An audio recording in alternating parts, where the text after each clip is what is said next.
Back to Julie's Wreath Boutique, and as promised, I have the gingerbread wreath tutorial ready for you. Now, we made a version of this over on my Amazon Live last year, and I'll leave all that information down below if you want to watch it. But this year, I got the kit from the Wreath Shop, and I got the mesh from the Wreath Shop and a few other things, but we're going to show you how we put this gingerbread wreath together here on YouTube. So let's get started and make this simply adorable gingerbread girl. Okay, so let's get started by cutting our mesh. We're going to cut it at 10 inches long, and I'm using a wood burner and a cutting board that I got both on Amazon. If you don't have these tools, care to consider to go look in my description box for the Amazon storefront, and I have all of these in there. Now, you're going to take a 10-inch wreath frame and you're going to get some plastic canvas. I get this at Hobby Lobby, and I'm just going to connect it to the middle of my frame. Now, here's the thing. You need to get this mesh like ASAP. Even if you want to stop this video, go to the description box, get the link. When I talked to Sarah from the Wreath Shop, she only had 25 rolls of these. So if you want this particular mesh, you don't have to use this particular mesh. But if you want your gingerbread girl to look similar to my gingerbread girl, you're going to want to stop and go order this. Plus, get yourself one of the gingerbread kits. Now, the thing that we're going to do here is the single petal fold. And that is basically just the finished size to your left and your right. I end up changing this particular petal at the end here, but we are going to create a skirt with a single petal layer fold, and we're going to start a little bit above that bracket. Then I'm going to put a petal on that bracket, and we're going to do 3 to 4 petals per section, only on half the frame. Okay, so this is really easy to do. You could even do the daisy petal method. You could do several different methods that you wanted to do. I just wanted to do this one because I really wanted to kind of showcase the stripes, and I like the volume that my single petal fold gives you. I've been doing this petal for years, but this was such a fun little project. She really didn't take that long to make, and I didn't even use a full roll of mesh. So if you wanted to use one roll of mesh and maybe add a different color, you could probably get 2 of these out. So now we're going to go straight across here, and we're going to put 2 zip ties in at an angle a little bit here, and then we're going to put 2 petals on each side. So 1 petal here and 1 petal on the other side, and I wanted to kind of work myself into the middle of the skirt just to make sure we had everything balanced, and it was pretty easy to do. Now, I did this about a year ago over on Amazon. I have an Amazon Live that I'll list down in the comments or the description box below. You can purchase the gingerbread kit there, but honestly, the one that I got from Sarah at the Wreath Shop is just better quality. It just is. And you're going to spend about the same amount of money either place. So if I had to recommend, the one that I would get is the one with Sarah at the Wreath Shop. And you know what? Shop small business. That is always a good thing. So as you can see, we're just kind of doing 1 on each side until we get to the middle here. And if you notice in the bottom of our skirt, we kind of have a little bit of a hole there. And at the end here, I'm going to just show you how I just add 1 more petal. Here's the thing. When you're making a craft like this, be willing to kind of be, just know that you might have to add a petal here or there, and it depends on the mesh that you use. If you want to use a deco mesh that's a lot thinner, you may need to use more petals. So just give yourself some grace and know that you might need to improvise. That's the name of the game when it comes to crafting. And I think this little girl, she turned out beautiful. And honestly, I like this one better than the one I did on Amazon. So if you're not checking me out on Amazon Live, I try to go live every Monday night, and we go live and just have a good time, and we make something different. Here's where I'm adding that extra petal. So again, I did not use a whole roll. We cut our mesh 10 inches long. This is a 10-inch roll of mesh. If you used a 10.5 roll of mesh, you're going to want to cut it at 10.5. All right, so I know this was probably not one of the things that you thought that we would be using, but I did get this oval wreath frame from Sarah at the Wreath Shop, and I used this to kind of add the legs and add the head, and I just like the way that it looked. Now, if it was sunshiny and the weather was good outside, I probably would have spray painted that wreath white, but you know, I live in Michigan and that's just not the case today. It's cold and rainy, so we're not going to spray paint it, but you're not really going to see much of it. Now we're going to connect the 10-inch wreath frame to this grapevine. It just makes a great base for it all. And I just really liked how the legs hung really nice on the oval grapevine base too. While I was making this wreath, I was thinking, okay, so what could we do right under the little face? And I thought ruffles would be good. And so I took some ribbon that I had from a project that I got from Brian Lane Designs last year. So I'll check. I'm not sure if he still has this or not in stock. But this is just some Regency ribbon, and you're going to pull the little wire and you're going to create a ruffle. Now, as I was doing this, about when I get to the green ribbon, I realize, oh, just use a tool and you just can hold on to it. It makes it so much easier. But you're just going to make a ruffle that's going to fill in the spot, like I'm showing you right here.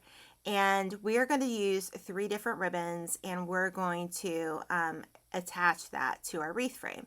So this particular ribbon was very, very stiff, so it really kind of held its shape really, really well.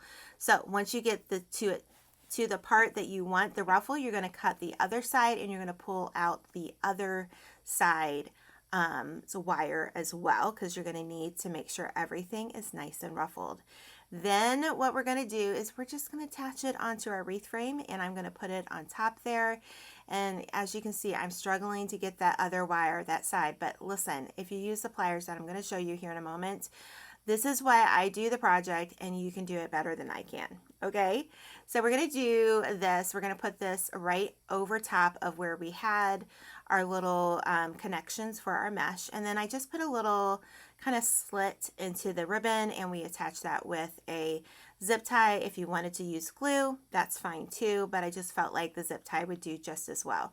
So we did that side as well, and then we connected one in the middle. And that is the start of the ruffle collar. So we've got like the little skirt or the little dress, if you want to call it. And then we have a little ruffle top, which I think really just is quite honestly an inexpensive way to kind of finish this wreath off. I'm not buying extra things. I'm using what I have. And I bet you have some ribbon too that would match the perfect mesh that you want for this wreath. So now we're going to show you how I use the tool to make this much, much easier, I promise. So I even wrapped the 2 wires at the end there. So I found this tool and I thought, oh, this makes it so much better. Game changer. Now, you need to notice that when you're using a ribbon like this, you want to make sure it's quality ribbon, okay? The stuff from the Dollar Tree might not hold up like this ribbon did. So the final part was to add the pink, and I decided to add it underneath the blue. At this point, I do not have it intact, but I just do the same thing I did with the other ones, poke a hole through the ribbon, and I attached it to the actual grapevine wreath this time. So I really liked how these different wreath frames really complemented each other for this project, and it just worked really, really well together. So the next thing we're going to do is we are going to put the little arms on, and I'm not going to have the arms going straight out, but we are going to have them going into the body like she could hold something. And I'm going to show you how we did that here in a moment. She's going to hold some little like candies that are like winter theme, and that will match this project great. So I just put it through the side of the grapevine wreath and worked its way through. It might be a little difficult to do, but you will get it because it's just, you got to work. You just have to find the spot in the grapevine wreath. That's all there is to it. Then we added the little face, and we put the 2 bottom. There were 3 prongs all together for this one, and so 2 of the prongs went down in the grid, and then the prong at the top there will actually go through the grapevine wreath. So again, this particular gingerbread kit from the Wreath Shop, much, much better quality than you can get over at the not the Wreath Shop, much better quality than I purchased from Amazon last year. There's, just totally different kinds. And if you saw my video a few weeks ago on my ribbon haul, I showed you the difference there. So you might want to go check that video out. So one of the things that I had on hand from last year were these little like candy donuts that I made from a project that Brian Lane Design had sent me a bunch of supplies, and we made a beautiful, huge swag, like a candy cane, or not candy cane, but candy land theme motif on it. And so I took 3 of these that I had on hand. The little stem came out of one of them, but that's a quick fix. And I just wrapped them around each other. And then I took one piece of white wire and wrapped it together. Then you're just going to find where you want to put this on your wreath. It's pretty simple, and yours might look a little different than mine, and that's okay. You know, this is about wherever you like it.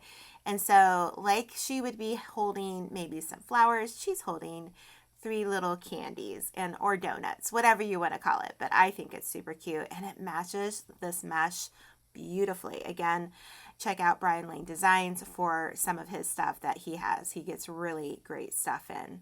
So I'm going to attach this. I did use 2 zip ties that I connected together, went through the grapevine wreath, and now it's going to just stay there really good. So the next thing is we need a bow. I'm just going to start off with a simple tail, and I did 7-inch loops. Now I'm not going to tell you that this ribbon was easy to work with.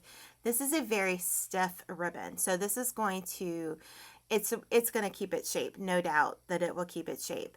But it was a little difficult to work with, but that's okay. You know, sometimes you have to have something that's a little bit more difficult. But we just did 7-inch loops on each side. It doesn't look that pretty yet, but I'm going to grab a wire. We're going to grab it and put it on the center, and I'm just fixing my little bows here to make sure that it's all going to come together. At the end, it did, of course. It absolutely came together. But if you need some bow videos, guys, I have you covered. Make sure you check out my bow playlist. I'll leave it down in the description box and help you make beautiful bows. It's really easy to do. It's not that hard. So you're just going to twist your tails the direction you want. You're going to kind of fluff up the bows. And then one of the things that I always have on hand, and I think I showed you this in a different video. Maybe it was Amazon Live. I think it was Amazon Live. But I always have these little gemstones. And so I thought, oh, I'm going to put a little gemstone in the middle. And I just, you know, I love bling. So we're going to put her in the middle of this bow, and then we're ready to put this bow on our little gingerbread girl. So I kind of cut my wires at an angle, and then I took my super sharp, that's not even a word, Julie, super sharp scissors, and as I had the super sharp scissors through the little top of my gingerbread, I actually kept the scissors there and put the wire in, and it just made it a little bit easier. Not so much the second one, but I got it. I got her. It just took me a moment. You know, it's gonna see, it came through. And then I'm gonna twist it. And I ended up cutting the tails on this bow a little long, but then when I hung her up, I said, no, she's got to have shorter tails. So if you made it through this whole video, do me a favor and leave me a gingerbread in the emojis. I'm going to go check and see if that's even possible. Hold on. I just checked. It's not. You can get a ginger root, but you can't get a gingerbread. So do me a favor. Leave me Santa. Yes, Santa or Mrs. Claus down in the comments. I hope you enjoyed this video. And do me a favor, like and subscribe. We are here every Sunday night, and sometimes we have an extra video during the week, but I teach you all things crafty, and let's get ready for Christmas. We'll see you next time in Julie's Wreath Boutique.